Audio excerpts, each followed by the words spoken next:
اب یہ ستت ایام کہہ کے ایک اور حقیقت کی توجہ دلائی گئی ہے کہ یہ جو کائنات ہے اس کو 6 پیریڈز میں بنایا گیا. اللہ تعالیٰ ایک دم فوراً بھی پیدا کر سکتے تھے، لیکن اللہ تعالیٰ نے 6 پیریڈ میں بنایا. غالباً اس کے اندر حکمت یہ تھی کہ اس سے ایک تدریج آئی، اس میں چیزیں ڈیولپ ہوئیں، بنی، اور اب ہم ان چیزوں کو ورک بیکورڈ کر سکتے ہیں. جب ہم ان کا انالیسس کرتے ہیں تو سائنٹیفکلی ہم ان کو دوبارہ پیچھے جا جا کے دیکھتے ہیں کہ اچھا جی پہلے زمین اور سورج جو ہیں وہ ملے ہوئے تھے، پھر وہ علیحدہ علیحدہ ہو گئے، اور پھر یہ ہوا لوہا کسی دوسرے پلانٹ سے آیا. اور جتنی ہم چیزیں سمجھتے جاتے ہیں اور جانتے جاتے ہیں اتنا ہمیں یہ کلیئرٹی ملتی ہے کہ اللہ تعالیٰ کی کائنات کتنی زبردست ہے، اس میں کتنی ویرائٹی ہے، اور اس ویرائٹی سے ہم ایکچولی رب کو پہچانتے ہیں. اگر آسمان سے سیدھی سیدھی روٹی اتر آتی اور ہم کھا لیتے تو یہ بھی ممکن تھا، لیکن اللہ تعالیٰ نے سسٹم بنایا کہ ہوائیں چلتی ہیں، پھر بادل اٹھتے ہیں جس کی اب آگے تفصیل آئے گی، اس سے پھر بارش برستی ہے، کھیتوں میں ہل چلتے ہیں، ہم گندم بوتے ہیں، پھر گندم بوتے ہیں تو اس میں سے کومپل نکلتی ہے، پھر وہ بڑی ہوتی ہے، پھر ان کے وہ چھوٹے چھوٹے ڈنٹھل بنتے ہیں، پھر ان کی اندر پتے نکلتے ہیں، اور وہ کئی مہینے لگتے ہیں، اور وہ کا پھل جو دانوں کی شکل میں آتا ہے. پھر موسم بھی ساتھ بدلتا ہے، پھر گرم ہوائیں چلتی ہیں جن سے وہ دانے پک جاتے ہیں، اور پتہ لگتا ہے کہ 6 مہینے بعد گندم کا دانہ جو ہے وہ کسان کے ہاتھ میں آتا ہے. اور اس 6 مہینے پہ جب آپ غور کرتے ہیں تو ایک ایک چیز سے اللہ تعالیٰ کی تخلیق، اس کی تدبیر، اس کے عجائب، وہ سارے انسان کو نظر آتے ہیں. جب انسان اپنی آنکھیں کھول کر کائنات پر غور کرتا ہے اور اللہ کی دی ہوئی ہدایت کو ساتھ کمبینیشن کرتا ہے تو پھر اس پر معرفت الہی ہو جاتی ہے. اور یہی بیسیکلی معرفت الہی ہے کہ ہم اللہ تعالیٰ کی صفات کو پہچان جاتے ہیں. تو وہ اس نے اس کو پیدا کیا 6 دنوں کے اندر. ثم استوى علی العرش. ویسے تو استوا کا مطلب جو خط استوا ہوتا ہے نا، بیلنس ہونا، برابر ہونا. عرش جو ہے وہ اونچی جگہ کو چھت کو بھی کہتے ہیں، تخت کو بھی کہتے ہیں. اور علی العرش کے ساتھ جب استوا کا لفظ آتا ہے نا تو یہ آپ یوں سمجھ لیں اردو میں اگر ہم استعمال کریں گے تو جیسے ایک لفظ استعمال ہوتا ہے براجمان ہونا. جیسے بادشاہ جو ہے وہ تخت پر رونق افروز ہوا، تخت پر براجمان ہوا. براجمان ویسے ہندی کا لفظ ہے براجا، اور شاید راجا بھی اسی سے ہے. تو عرش کے اوپر متمکن ہو گیا. پھر ہم ترجمہ اس طرح کرتے ہیں، یعنی ہمیں اس کی کوئی یوں نہیں ہم کہتے ہیں کہ جیسے بادشاہ کرسی پہ بیٹھ گیا تو ہم اس سینس میں اس کو کہہ رہے ہیں. ہمیں اس کی ظاہر کوئی انڈرسٹینڈنگ نہیں ہے، ہم سمجھ بھی نہیں سکتے، نہ اللہ تعالیٰ کو دیکھ سکتا ہے. تو الفاظ کا مطلب یہ ہے کہ اللہ تعالیٰ نے کنٹرول سنبھال لیا، عرش پر متمکن ہو گیا. کائنات کا، آسمان و زمین کا جو کارخانہ ہے اس کا انتظام اللہ تعالیٰ نے سنبھال لیا. اور یہ لاجیکل بات بھی ہے. جب اس نے اتنی زبردست کائنات 6 پیریڈ کے اندر پیدا کی تو اب یہ کیوں کوئی سمجھے کہ وہ کائنات کو چھوڑ کے اور اب وہ جو رام کی لیلا کی طرح کے رام نے کھیل کھیل میں کائنات بنا دیا، اب کچھ اور کھیلنے میں مشغول ہو گئے. ایسا نہیں ہوا. ایک ایک چیز پر اس کی نظر ہے، اور ایک پتا بھی پوری کائنات میں کہیں نہیں گرتا مگر اس کے علم میں ہوتا ہے. اور پھر انتظام کیسا سنبھالا اس میں بھی اگر ہم بڑی بڑی چیزیں دیکھیں تو ان بڑی بڑی چیزوں کے اندر چھوٹی چھوٹی چیزوں کی بھی ڈیٹیل ہے. یغشی اللیل النہار، وہ غشیہ کا مطلب ہوتا ہے کسی چیز کو ڈھانپنا، ڈھانکنا، جس سے غشی کا لفظ بھی ہوتا ہے جس میں انسان کے خواص ہیں جو ڈھک جاتے ہیں. اور پیچھے ہم نے غواش کا لفظ بھی پڑھا تھا کہ اوپر بھی ان کے غشابہ ہوں گے، یا غاشیہ کی جمع غواش تھی. تو وہ ڈھانپتا ہے اللیلہ النہارا. اچھا اب یہ دونوں نصب میں ہیں تو کوئی بھی مطلب ہو سکتا ہے اس کا، کہ رات پر دن کو یا رات کو دن پر. تو زیادہ مناسب یہ لگتا ہے کہ رات پہلے آئی ہے تو پھر رات کو پہلے ہی لے لیں کہ ڈھانپتا ہے رات کو دن پر. یعنی دن ہے، دن کے اندر ایک ایکٹیویٹی ہو رہی ہے، لیکن ایک اور چیز ہے جو بڑی ایکٹیو ہے، جو ایکچولی آگے لفظ آ رہا ہے یطلبہ حسیسن. حسیس جو ہے سے اس کا مطلب ہوتا ہے کسی کو ابھارنا، کسی کو اکسانا یعنی انووک کرنا، انکریج کرنا، اور یہ فعیل کے مطلب پھر اس کی صفت ہے کہ جب کسی کو آپ نے موٹیویٹ کر دیا، انکریج کر دیا، چارج کر دیا تو وہ چارج ہو گیا، تو حسیس ہے چارجڈ، تو وہ اس کے اس کو طلب کرتی ہے، اس کے پیچھے پیچھے آتی ہے، اس کا تعاقب کرتی ہے چارج ہو کر. یعنی رات جو ہے وہ دن کے اوپر ڈھانپی جاتی ہے، اللہ تعالیٰ ڈھانپتا ہے، لیکن ڈھانپتا کیسے ہے کہ وہ چارج ہو کے اس کے پیچھے پیچھے چلی آ رہی ہے، چارج ہو کے پیچھے پیچھے چلی آ رہی ہے، یعنی مسلسل رات جو ہے وہ دن کے اوپر آنے کی کوشش کر رہی ہے. اب یہ ہمیں سائنس کی وجہ سے پتہ لگا کہ زمین کی ایکچولی بہت ساری موشنز ہیں. ایک موشن اس کی اوور آل مثلاً سولر سسٹم میں ہے، ایک ہماری گیلیکسی میں ہے، اور بہت ساری موشن ہے، بٹ جو دو امیڈیٹ موشن ہیں، ایک موشن یہ ہے کہ زمین سورج کے گرد گھومتی ہے، اور ایک امیڈیٹ موشن ہے کہ زمین اپنے ایکسس کی گرد سپن کرتی ہے، اور وہ سپننگ بھی بہت زیادہ تیز ہے. اب وہ اللہ تعالیٰ نے بنائی ایسی ہے، اس میں گریوٹی رکھی ہے کہ ہمیں وہ محسوس نہیں ہوتی، ورنہ اگر گریوٹی نہ ہوتی تو زمین جتنی تیزی سے سپن کر رہی ہے تو ہم اڑ کے کہیں دور جا پڑے ہوتے خلا کے اندر. تو وہ بہت تیز سپیڈ سے بہت ایکٹیولی روٹیٹ تو خیر سورج کے گرد ریوالو کرتی ہے، اپنے ایکسس کے گرد روٹیٹ کرتی ہے یا سپن کرتی ہے، اور وہ جو سپننگ ہے وہ بہت فاسٹ ہے، اور اس کی وجہ سے دن اور رات آتے ہیں. تو وہ پریکٹیکلی اسپیکنگ اگر آپ کہیں وہ اینیمیشن دکھاتے ہیں جہاں پہ، تو وہ یوں لگتا ہے کہ اگر آپ 24 گھنٹوں کی اینیمیشن دیکھیں، دنیا کا نقشہ بنا ہوتا ہے، اکثر آپ کو انٹرنیٹ پہ مل جائے گی، تو یوں لگتا ہے کہ جیسے رات جو ہے نا وہ دن کے پیچھے بھاگی چلی آ رہی ہے، اور دن رات کے پیچھے بھاگا چلا آ رہا ہے، اور اس میں دونوں ہی موجود ہیں. یہاں پر یہ ذکر کر دیا کہ رات کو ڈھانپتا ہے دن کے اوپر، وہ تعاقب کرتی ہے اس کا بڑی سرگرمی سے، اور آگے لفظ آ گیا وشمسا، تو اس میں وہ ویسے ہی کور ہو گیا. ایک تو ویسے انڈرسٹوڈ ہے کہ جیسے رات دن کو ڈھانپ رہی ہے تو دن بھی رات کو ڈھانپ رہا ہے، اور وہ بھی اسی سرگرمی سے اس کا تعاقب کر رہا ہے.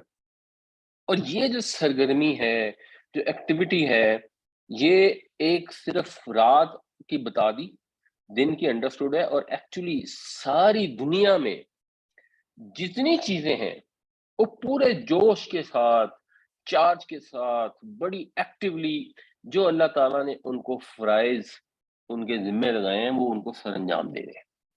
زمین بھی، سورج بھی، چاند بھی، ہوا بھی، پانی بھی، مٹی بھی، مٹی کے ذمے لانے لگایا ہے کہ اے مٹی تیرے اندر گندم کا دانہ آئے گا، تجھے پانی ملے گا، دھوپ ملے گی، ہوا ملے گی، اور تو نے اس ایک دانے کو جو ہے وہ سینکڑوں ہزاروں دانوں کے اندر کنورٹ کر دینا ہے، اور وہ اپنے کام میں لگی ہوئی ہے. وہ جتنی اس کو اللہ تعالیٰ نے ہدایت کی ہے اس کو فالو کر رہی ہے. اس نے تخلیق کیا آسمان اور زمین کو، وہ ڈھانکتا ہے رات کو دن پر. اب یہ جو اس نے تخلیق کیا، یہ ایکچولی آگے خلقہ کا جو آپ سمجھیں مفعول ہے، ایک تو السماوات ہے، السماوات نصب میں ہے، یعنی جو منس کی پلورل کی جو ہوتی ہے نا مسلماتن، اور نصب اور جر دونوں ہوتی ہیں مسلماتن. ارض بھی نصب میں، اس کے اوپر زبر آ گئی، آسان ہے سمجھنا. اسی طرح شمس بھی نصب میں، تو یہ نصب اس کی وجہ سے آیا کہ تمہارا رب تو وہی ہے جس نے پیدا کیا آسمانوں اور زمین کو، اور جس نے پیدا کیا سورج کو، والقمر اور چاند کو، والنجوم اور ستاروں کو. ان سب کو بھی اسی نے پیدا کیا ہے. کچھ قوموں نے ان کو خدا بنا لیا، کچھ قومیں جو ہیں وہ ان نجومیوں والے کام شروع کر دیتی ہیں، ستاروں سے چیزیں سوچنی، پوچھنی، شگون نکالنے شروع کر دیے ہیں. یہ اللہ تعالیٰ بتا رہے ہیں کہ یہ سب اس نے پیدا کیے، اور ان کی حالت کیا ہے؟ مسخرات بامری، وہ مسخر ہیں، تسخیر شدہ ہیں، اس کے غلام ہیں. کس چیز سے؟ بامری، اس کے حکم سے. اللہ نے حکم دیا ہے کہ اے سورج تو نے اس طرح موو کرنا ہے، اس طرح تو نے دھوپ پروڈیوس کرنی ہے اور کائنات میں یہاں پہنچانی ہے، اب وہ پہنچا رہا ہے. چاند کو حکم دیا ہے کہ تو نے زمین کے گرد گھومنا ہے، تو نے رات کو ایک روشنی دینی ہے، ان راتوں میں دینی ہے، ان میں نہیں، جو اس کا پیٹرن اللہ تعالیٰ نے سیٹ کر دیا ہے وہ اس کو فالو کر رہے ہیں. اور ستاروں کو جو حکم دیا ہے ستارے اس کو فالو کر رہے ہیں. زمین کو جو حکم دیا ہے وہ اس کو فالو کر رہی ہے، جس سے رات اور دن بھی بڑھ رہے ہیں. ہر چیز بڑی سرگرمی کے ساتھ، بڑے جوش و جذبے کے ساتھ اپنی ایکٹیویٹی کر رہی ہے. اور ایکٹیویٹی کیا کر رہی ہے؟